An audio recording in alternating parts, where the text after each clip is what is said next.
Hey class, so I know these video lessons have been kind of long, so we'll try to keep this one short. The topic today is multiplying and dividing monomials. So I'm just going to go right ahead and write down, I guess, some rules you can follow for multiplying and dividing monomials. So we'll start with multiplying. Okay, what you would do is, I'll just write an example first.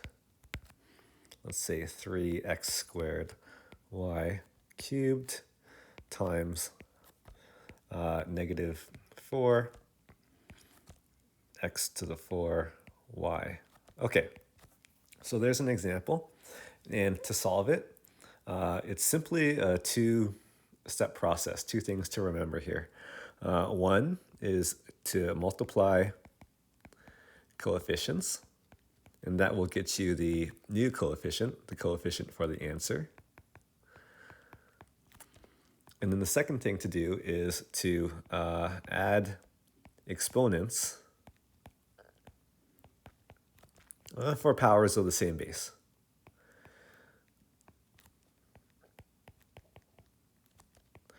And this is no different than the law of exponents for multiplication. Okay, so that's how we'll do it. So for this example, we start by multiplying the coefficients. The coefficients are positive 3 and negative 4. So when you multiply that, you get negative 12. And then we're going to go on and add the exponents to powers of the same base. So I see base of x with an exponent 2 multiplied by a base of x with an exponent 4. So I can add those exponents. 2 plus 4 is 6. Just like the regular exponent law. And then I'll look at y. I have y cubed times y to the 1, and that makes y to the 4. Okay, so that is how you multiply monomials. So it's really just simplifying powers with exponent laws, but with the extra step of multiplying the coefficients as well. Okay, and don't forget a positive times a negative is a negative times a negative is a positive, etc. Okay, I'll just do a second example here. I'll say negative 2a squared b times negative 7 b cubed c squared. Okay, so we will do this one. So first step, it says, look up top, it says multiply coefficients. So that would be negative 2 times negative 7. A negative times a negative is a positive. This makes positive 14. Now I will look for powers of the same base. So I have an a squared in the first factor. There are no a's to multiply by in the second factor. So you know what? It just remains as a squared. Now I'll look for b's. I've got a b in the first factor times a b cubed in the second factor. So I am adding exponents. B times b cubed makes b 4. Now I'll look for c's. I do not see any c's in the first factor, but I see c squared in the second factor. So I'm just going to copy it down, c squared. So that would be the answer to example 2. So that's multiplying monomials. Now we'll divide.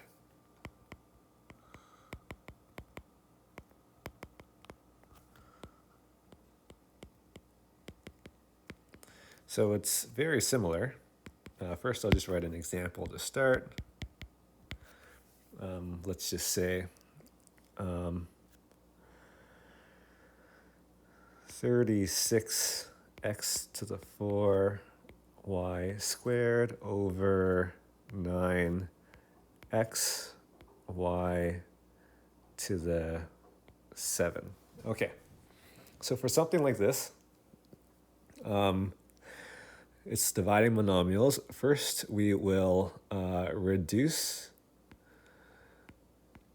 the coefficient fraction, I'm going to call it the coefficient fraction to lowest terms. So in this example, the coefficient fraction would be 36 over 9. We're going to reduce that to lowest terms. And then we're going to subtract exponents of the same base.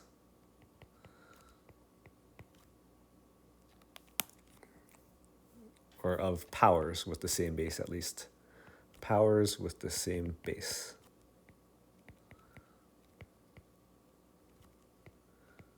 Okay, so we'll follow those steps for this example. First, I'm going to draw a fraction line, actually. I kind of recommend you always start by drawing a fraction line. I'm going to start by reducing the coefficient fraction to lowest terms.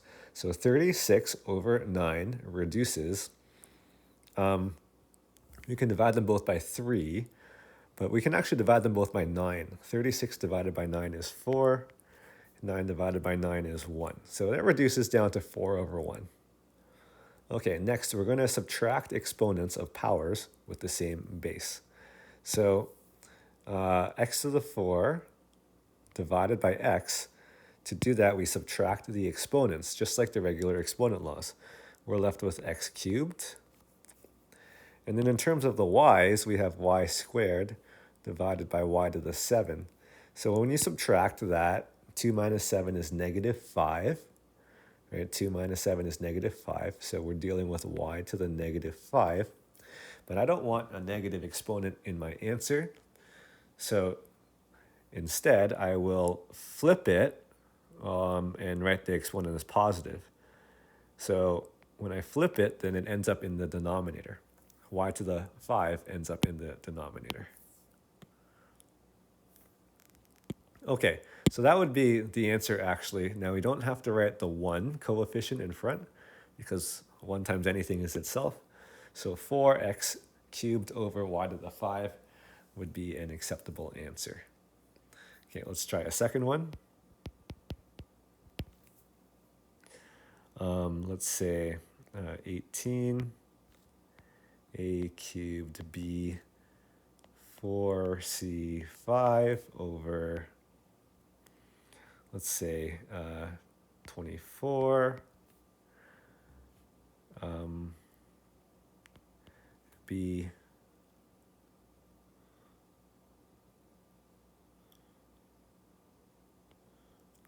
c5. Okay, let's try that. So the first thing I will do is reduce the fraction of coefficients. So 18 over 24 is going to reduce. I can divide both of those by 2 to get 9 over 12.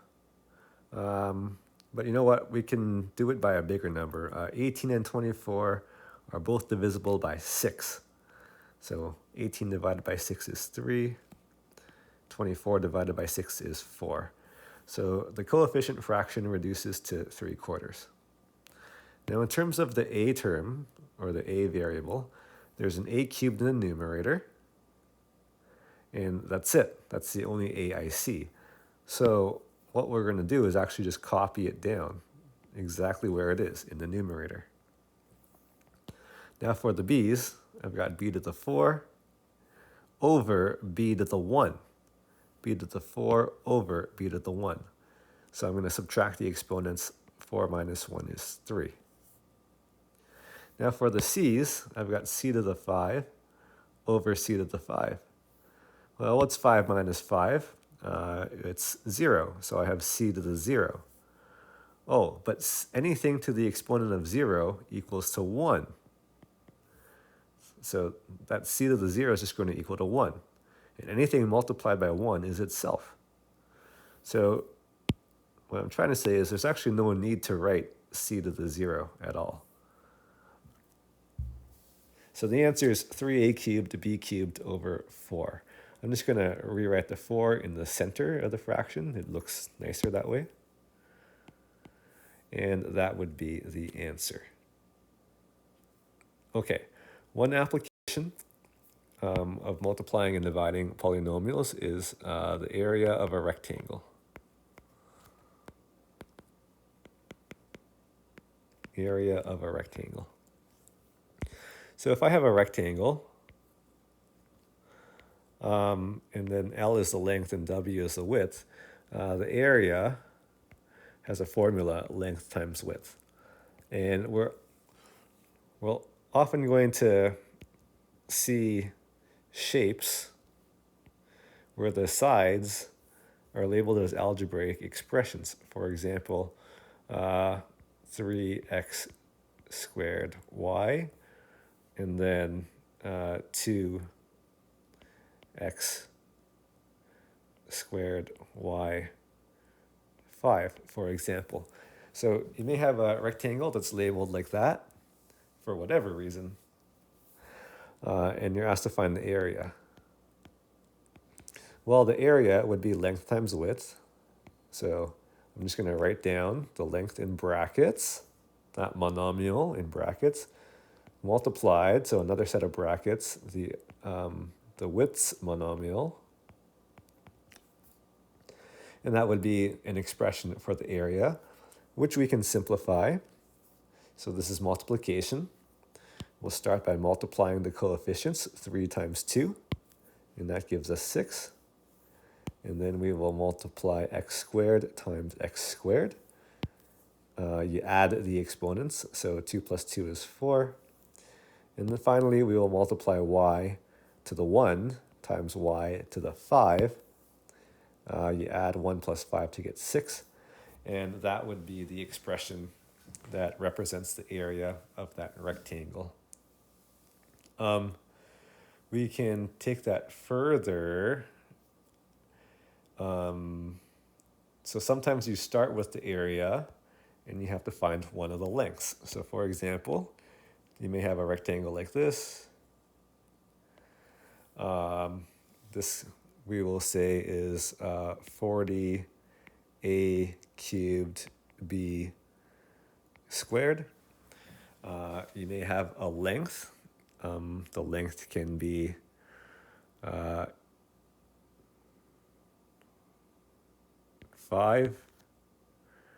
ab to the 6, and you may have to figure out what is the width. Okay, that may be a question.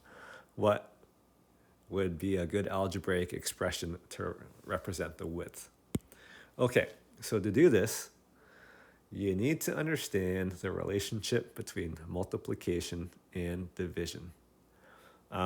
Basically, length times width has to equal the area. Okay, area has to equal the length times the width. Now, we are told what the area is, and we are told what the length is. We have to find out the width. So the length times something has to equal that big area. Well, that something you can actually get by division. You can actually get this question mark by division. If you take the area, so 40a cubed b squared, and you divide it by the length, which is 5ab to the 6, that will actually get you the width. I'll use an example with numbers. Let's say you have a length of 5 and a width of 4. Well, the area would be 5 times 4, which is 20. But let's say instead the question started you with an area of 20. They told you the length was 5, and you were supposed to find the width. So you need to know something times 5 has to equal to 20. Well, to solve that, you can actually just do division, 20 divided by 5 to give you 4. Okay, so that's when you're finding the area, you multiply length times width. But when you're finding one of the sides, you divide area divided by the one side will give you the other side. So that's what we're doing. We are dividing, so we write it as a fraction to divide. And then we divide these monomials. So we start with reducing the fraction, 40 over 5. 40 over 5 is 8 over 1. Now, 8 over 1, okay. Then I look at the a's. I have a cubed over a. and we subtract the exponents. That leaves us with a squared. And then I look at the b's. I have a b squared over b to the 6. So 2 minus 6 is negative 4. So the b's exponent is negative 4, like so.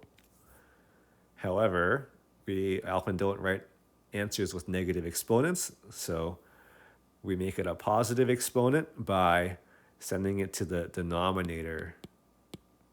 So it will be positive b to the 4 in the denominator.